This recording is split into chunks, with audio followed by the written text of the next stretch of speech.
അബൂബക്കർ സിദ്ദീഖ് റളിയല്ലാഹു അൻഹുവിന്റെയും പേരക്കുട്ടിയായ ഖാസിം റളിയല്ലാഹു തആല അൻഹു പറയുന്നുണ്ട്, ഞാൻ കണ്ടു, പിന്നെ ഉമ്മയോട് ഞാൻ ചോദിച്ചു, ഉമ്മ എനിക്ക് ആ ഖബറുകളൊന്ന് കാണിച്ചു തരുമോ? അപ്പോൾ ഉമ്മ താമസിക്കുന്ന വീട്ടിലല്ലേ ഈ ഖബറുള്ളത്, ഇപ്പുറത്തൊരു വിരിക്കപ്പുറം, വേറെ അവർക്ക് വീടില്ലല്ലോ.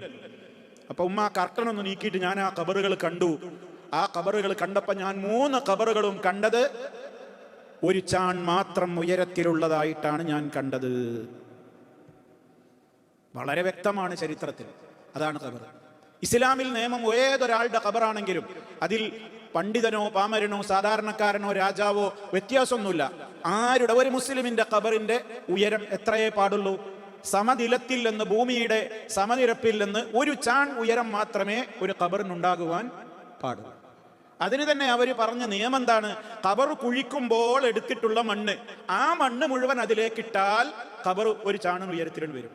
കാരണം കിളച്ചെടുത്ത മണ്ണ് ഫില്ല് ചെയ്യുമ്പോൾ പിന്നെ സമതാലം ഒരിത്തിരി പൊങ്ങിയിട്ട് വരും. മറ്റേത് ഫിറ്റായിട്ട് ഇങ്ങനെ തിങ്ങിക്കിടക്കല്ലേ, കുഴിച്ചെടുത്തിട്ട് ആർക്കും മനസ്സിലാവും. അപ്പോൾ ഒരു ചാണാണ് നബി സല്ലല്ലാഹു അലൈഹി വസല്ലമിന്റെ ഖബർ, അബൂബക്കർ സിദ്ദീഖ് റളിയല്ലാഹു അൻഹുവിന്റെ ഖബർ, ഉമർ ഖത്താബ് റളിയല്ലാഹു അൻഹുവിന്റെ ഖബർ. ഈ 3 ഖബറും ഒരു ചാണ് മാത്രമാണ് ഉയരം.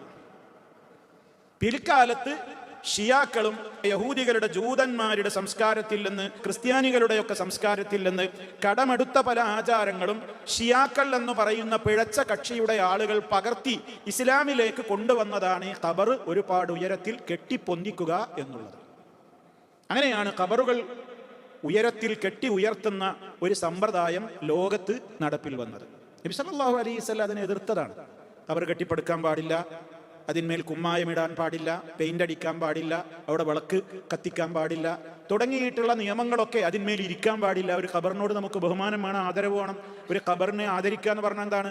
ഖബറിന്മേൽ കൂടി നമ്മൾ ചവിട്ടി നടക്കാൻ പാടില്ല. നമ്മൾ പള്ളിക്കാട്ടിലൊക്കെ പോകുമ്പോൾ ഖബറുകളുടെ മേൽ ആളുകൾ നിസ്സാരമായിട്ട് അങ്ങനെ ചിലപ്പോൾ ചവിട്ടൊക്കെ ചെയ്യും. ചവിട്ടാൻ പാടില്ല, ഖബറുകളിന്മേൽ ചവിട്ടരുത്, മലമൂത്ര വിസർജനം പാടില്ല, അതിന്മേൽ ഇരിക്കാൻ പാടില്ല.